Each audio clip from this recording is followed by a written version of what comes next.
नमस्कार, आप देख रहे हैं गुड न्यूज टुडे। शाम के 7 बज चुके हैं। 7 सवाल लेकर हम फिर से हाजिर हैं। कार्यक्रम में आज बात होगी पीएफआई पर हुई रेड की बरसात की।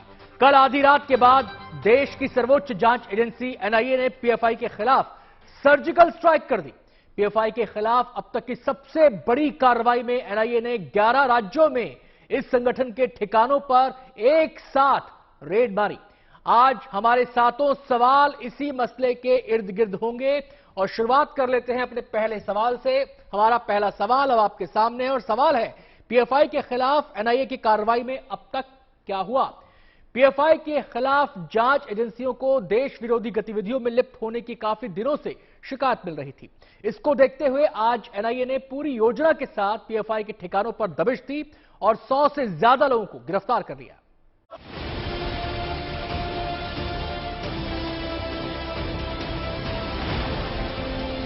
पॉपुलर फ्रंट ऑफ इंडिया यानी पीएफआई पर एनआईए ने सर्जिकल स्ट्राइक कर दिया है। देश की सर्वोच्च जांच एजेंसी ने आतंक की साजिश के तार का खुलासा करने के लिए कल देर रात से देश के कई राज्यों में एक साथ छापेमारी की। आतंकी फंडिंग और टेरर कैंप चलाने को लेकर पीएफआई के कई ठिकानों पर एनआईए ने छापा मारा है। पीएफआई पर अब तक की ये सबसे बड़ी कार्रवाई है, जहां देश के 11 राज्यों में पीएफआई दफ्तरों और उनसे जुड़े कार्यकर्ताओं पर रेड की गई है। उत्तर प्रदेश, केरल, कर्नाटक, तेलंगाना, आंध्र प्रदेश, तमिलनाडु, असम, महाराष्ट्र, बिहार, पश्चिम बंगाल, मध्य प्रदेश, पुडुचेरी और राजस्थान में केंद्रीय जांच एजेंसी ने छापेमारी की है। कई राज्यों में ये रेड्स की गई। कई सौ लोग, चाहे फिर वो एनआईए के ऑफिशियल्स हों, ईडी के, या फिर जगह जगह स्टेट के एटीएस के ऑफिशियल्स हों, उन्होंने मिलकर ये रेड की। ये रेड की जो शुरुआत हुई वो तकरीबन आप कह सकते हैं कि एकदम सुबह, यानी कि 3 बजे के दरमियान सुबह में ये रेड की शुरुआत हुई। जो लोकेशंस थी वो आइडेंटिफाई कर ली गई थी। उस लोकेशन के पास रहने वाले जो पीएफआई के ऑफिस बेरर हैं, उन्हें घर से उठाकर ऑफिस लाया गया। कई लोगों के साथ पूछताछ की। कई सौ लोगों की गिरफ्तारी हुई है। हाल के दिनों में एनआईए ने 1 दर्जन से ज्यादा केस दर्ज किए हैं, जिसमें पीएफआई का लिंक सामने आया है। इसके अलावा पिछले कुछ महीनों में एनआईए ने देश में पीएफआई और उनसे जुड़े 100 से ज्यादा जगहों पर छापेमारी करके कई संदिग्ध गतिविधियों की जानकारी जुटाई थी। लिहाजा इतने बड़े स्तर पर एक साथ एनआईए ने पीएफआई के ठिकानों पर एक्शन लिया है। एएनआई ने अब तक 11 राज्यों में पीएफआई के 106 लोगों को गिरफ्तार किया है, जिसमें जांच एजेंसी ने सबसे ज्यादा केरल से 22 लोगों को गिरफ्तार किया है। महाराष्ट्र और कर्नाटक से 20-20 लोगों को पकड़ा है। तमिलनाडु से 10, असम से 9, उत्तर प्रदेश से 8, आंध्र प्रदेश से 5, दिल्ली से 3, मध्य प्रदेश से 4, पुडुचेरी से 3 और राजस्थान से 2 लोगों को गिरफ्तार किया गया है। वसीम को पहले भी जब सीएनआरसी के दंगों में भी नाम आया था और उस समय भी वसीम को गिरफ्तार किया गया था। ये बताया जा रहा है कि पड़ोसी कहते हैं कि ये टेलरिंग का काम करता है। वसीम को रात में करीब 2:30 बजे ऑपरेशन किया गया, जिसके बाद यूपी एटीएस और एनआईए के ज्वाइंट ऑपरेशन के बाद यहां से एक युवक को, वसीम को गिरफ्तार किया गया। लेकिन वहीं दूसरी तरफ एक अन्य युवक जिसकी गिरफ्तारी के लिए बताया जा रहा है कि लवकुश नगर से, जो लखनऊ का ही गाजीपुर का इलाका है, वहां से एक अन्य वसीम के मददगार जो युवक है उसको भी गिरफ्तार किया गया है। छापेमारी में दिल्ली से पीएफआई के मुखिया परवेज अहमद को गिरफ्तार किया गया है, जबकि दक्षिण में केरल से एनआईए ने पीएफआई के राष्ट्रीय अध्यक्ष ओएमएस सलाम को हिरासत में लिया है। इसके अलावा पीएफआई के केरल चीफ मोहम्मद बशीर, राष्ट्रीय सचिव वीपी नजरुद्दीन और राष्ट्रीय कार्यकारिणी के सदस्य पी कोया को भी हिरासत में लिया गया है।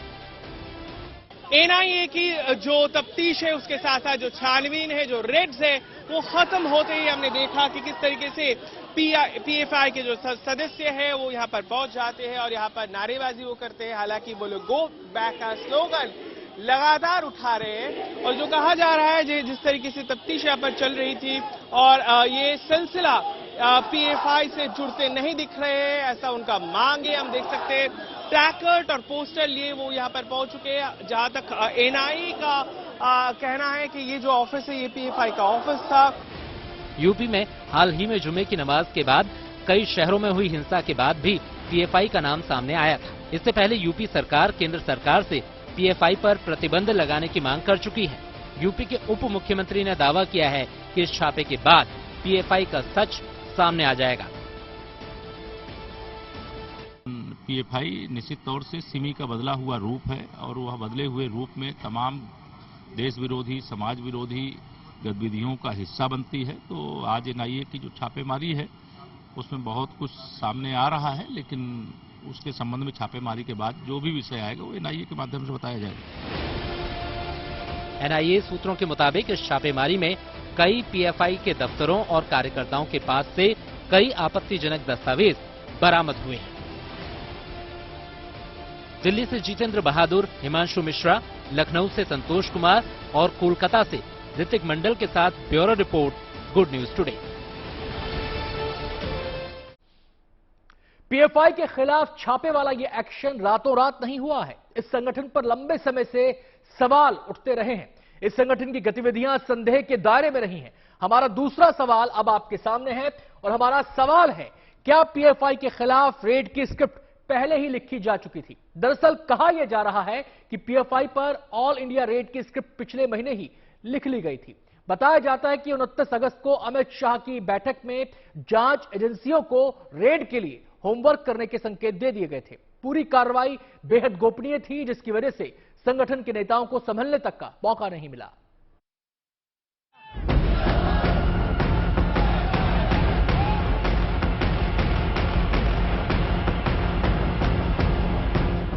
हाल ही के दिनों में देश में हिंसा और सांप्रदायिक घटनाओं से जुड़ी जितनी बड़ी वारदातें हुई, उन सब की जांच के दौरान एक कॉमन नाम सामने आया, पॉपुलर फ्रंट ऑफ इंडिया। फिर चाहे पटना के फुलवारी शरीफ में टेरर मॉड्यूल के खुलासे की घटना हो या फिर उदयपुर के कन्हैयालाल मर्डर की बात, सभी में कहीं ना कहीं पीएफआई की भूमिका सामने आई थी।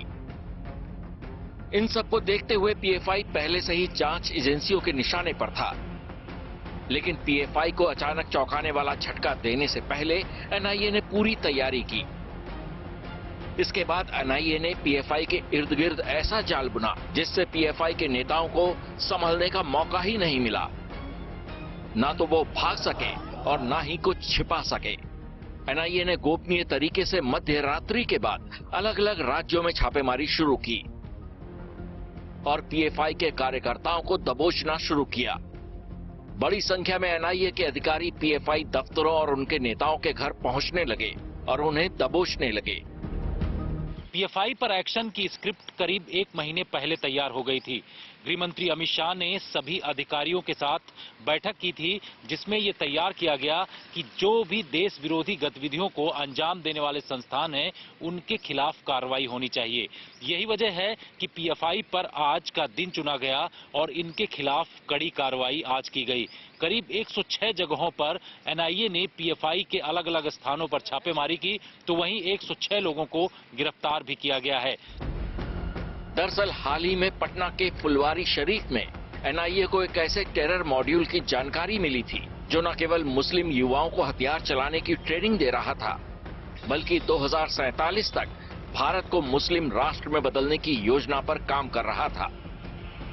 कर्नाटक हिजाब विवाद के पीछे भी पीएफआई कनेक्शन सामने आया था। वहां के मंत्री ने खुलकर कहा था कि राज्य को अशांत करने के पीछे पीएफआई का हाथ है।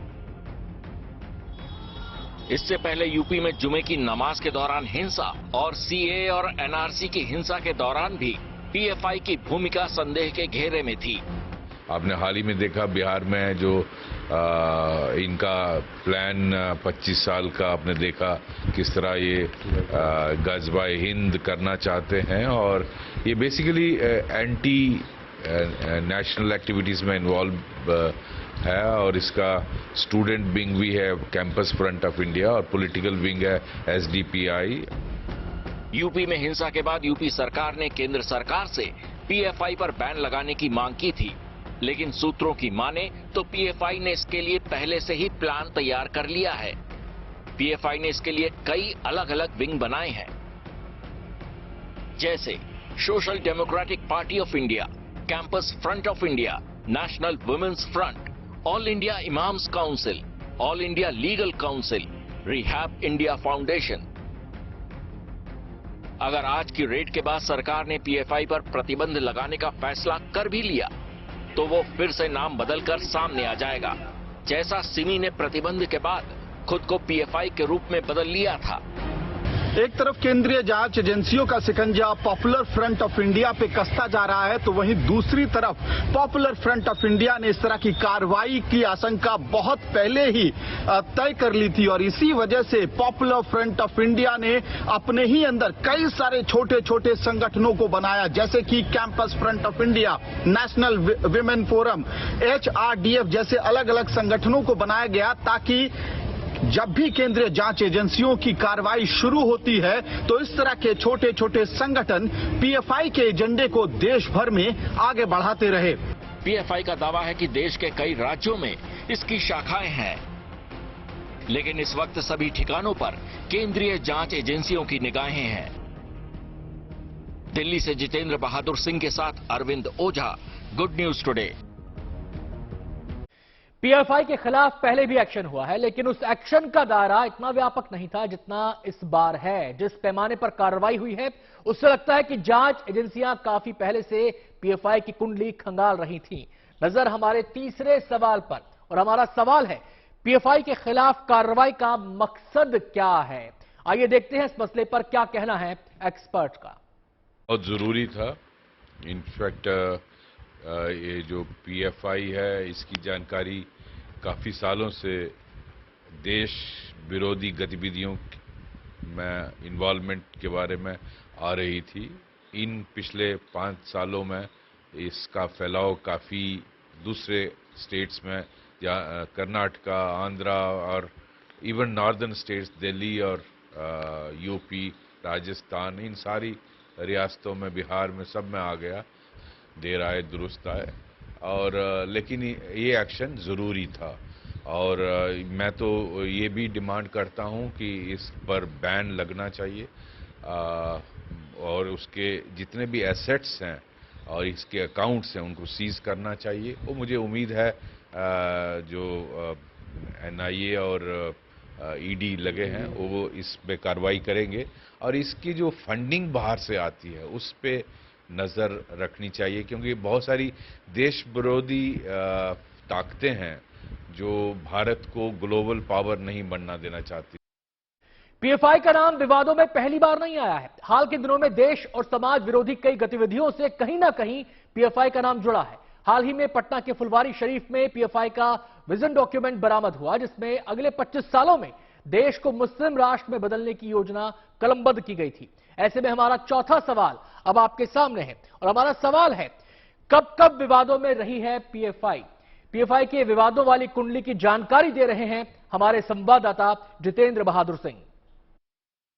पॉपुलर फ्रंट ऑफ इंडिया यानी पीएफआई का नाम कई विवादों में सामने आता रहा है, चाहे वो सीएए एनआरसी का मामला हो या फिर हिजाब विवाद का मामला हो। इन तमाम चीजों में पॉपुलर फ्रंट ऑफ इंडिया की तरफ से फंडिंग के आरोप लगते रहे हैं।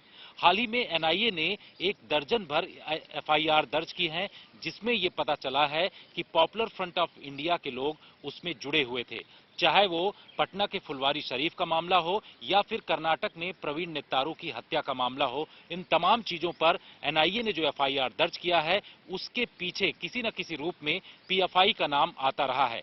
साथ ही आपको बता दें कि तेलंगाना के निजामाबाद में एक कराटे टीचर जो कि कराटे स्कूल चलाता था, वहां पर देश विरोधी गतिविधियों को अंजाम दिया जाता था। सूत्र बताते हैं कि इन सब के पीछे funding popular front of India की तरफ से किया जा रहा था, जिसकी जांच एनआईए इस वक्त कर रही है, और एनआईए ने हाल ही में 40 जगहों पर छापेमारी भी की थी। अब एनआईए सब चीजों को लेकर के बड़े स्तर पर कार्रवाई करने में जुटी हुई है। मसला फंडिंग का हो या फिर संदिग्ध गतिविधियों का, पीएफआई का कनेक्शन सामने आता रहा है। दिल्ली से लेकर बिहार तक और बिहार से लेकर यूपी तक कई मामलों में पीएफआई का लिंक मिला है। हमारा पांचवा सवाल अब आपके सामने है, और सवाल है छापेमारी में अब तक क्या क्या मिला। पीएफआई के दफ्तरों पर छापेमारी के दौरान कई दस्तावेज बरामद हुए हैं। सूत्रों का कहना है कि कई महत्वपूर्ण कागजात मिले हैं। इस बारे में विस्तार से बता रहे हैं हमारे संवाददाता। पॉपुलर फ्रंट ऑफ इंडिया के लोगों के यहां से एनआईए ने छापेमारी में कई महत्वपूर्ण दस्तावेज जब्त किए हैं। जिसमें जानकारी ये मिल रही है कि 150 से ज्यादा मोबाइल फोन को जब्त किया है, उनके डेटा को खंगाला जा रहा है। यही नहीं, 50 से ज्यादा लैपटॉप को भी एनआईए ने जब्त किया है। 106 जगहों पर जो छापेमारी की गई है उसमें एनआईए ये कह रही है कि यहां से जो भी महत्वपूर्ण दस्तावेज मिलेंगे उसके आधार पर आगे एनआईए इन गिरफ्तार लोगों से पूछताछ करेगी। पूछताछ के बाद जो आने वाले दिनों में खुलासे होंगे उसके बाद कई और लोगों की गिरफ्तारी भी हो सकती है। भले ही पीएफआई की गतिविधियां एजेंसियों को खटक रही हों, भले ही इस संगठन के खिलाफ आवाजें उठती रही हों, लेकिन पीएफआई हमेशा खुद को पाक साफ बताती रही है। हमारा छठा सवाल अब आपके सामने है और हमारा सवाल है, रेड के विरोध में सड़क पर क्यों उतरी पीएफआई? इन छापों से पीएफआई के नेता आग बबूला हैं। रेड के विरोध में पीएफआई कार्यकर्ताओं ने सड़क पर उतरकर विरोध प्रदर्शन किया। केरल, कर्नाटक, तमिलनाडु, आंध्र प्रदेश और राजस्थान में प्रदर्शन हुए। पीएफआई ने कार्रवाई को धार्मिक रंग देने की भी कोशिश की है।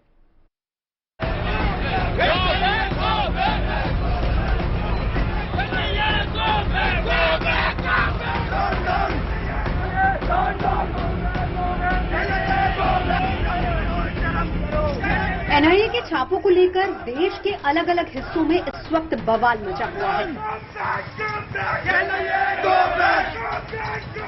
पीएफआई मतलब पॉपुलर फ्रंट ऑफ इंडिया का कहना है कि सरकार की तरफ से छापामारी की कार्रवाई धर्म विशेष से जुड़े लोगों को परेशान करने के लिए चल रही है। लिहाजा दुनिया भर में पीएफआई कार्यकर्ता धरना प्रदर्शन कर रहे हैं। पीएफआई के कार्यकर्ता सड़कों पर उतरकर एनआईए और ईडी गो बैक के नारे लगा रहे हैं। एनआईए के खिलाफ विरोध प्रदर्शन की तस्वीरें केरल के मंजेरी की हैं। जांच एजेंसियों ने पीएफआई के प्रदेश और जिला स्तरीय नेताओं के घर पर रेड की। साथ ही इस बार एजेंसियों ने मलप्पुरम जिले के मंजेरी में पार्टी के चेयरमैन सलाम पर भी शिकंजा कसा। उन्हें हिरासत में ले लिया गया। सलाम के खिलाफ कार्रवाई के विरोध में पार्टी कार्यकर्ता ईडी गो बैक के नारे लगाते नजर आए। विरोध प्रदर्शन की तस्वीरें मंगलुरु की हैं। मंगलुरु में भी एनआईए की छापामारी के खिलाफ पीएफआई और एसडीपीआई के कार्यकर्ता प्रदर्शन कर रहे हैं।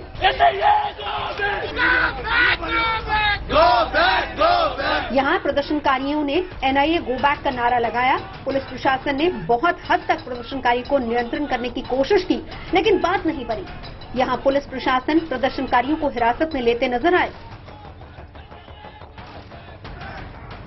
आंध्र प्रदेश के कर्नूल में एनआईए और बीजेपी सरकार के खिलाफ पीएफआई के कार्यकर्ताओं ने जमकर नारेबाजी की। पीएफआई और उसकी राजनीतिक शाखा social Democratic Party of India SDPI के 100 से भी ज्यादा कार्यकर्ता पीएफआई दफ्तर के आगे धरना प्रदर्शन करते दिखे।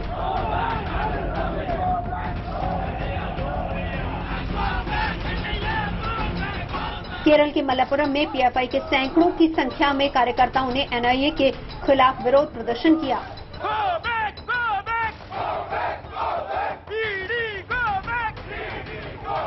राजस्थान के जयपुर और कोटा में भी पीएफआई पर एनआईए की छापामारी को लेकर प्रदर्शन नजर आया। एनआईए की छापामारी को लेकर राजनीतिक गलियारों में भी हलचल है।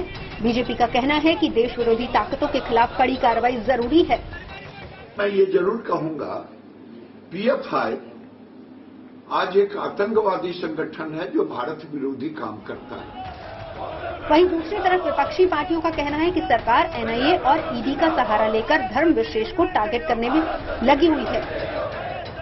कहीं अपराध उसका कोई इनपुट हो तो उसकी जानकारी सार्वजनिक करनी चाहिए, अन्यथा तो सरकार महंगाई, बेरोजगारी, राहुल गांधी की यात्रा के दबाव में, तो वो मुख्य मुद्दों से ध्यान हटाने के लिए तमाम ऐसी गतिविधियां कर रही हैं। पर इतना आग्रह है सरकार से, जितनी तत्परता आप इसमें दिखा रहे हैं, जितनी बयानबाजी आप इसमें कर रहे हैं, मेहरबानी करके देश के सामने जो समस्या है, महंगाई, बेरोजगारी, चीन ने जो बलपूर्वक जमीन अधिकृत कर ली है, कभी हिम्मत करेंगे उस पर भी बोलने के लिए?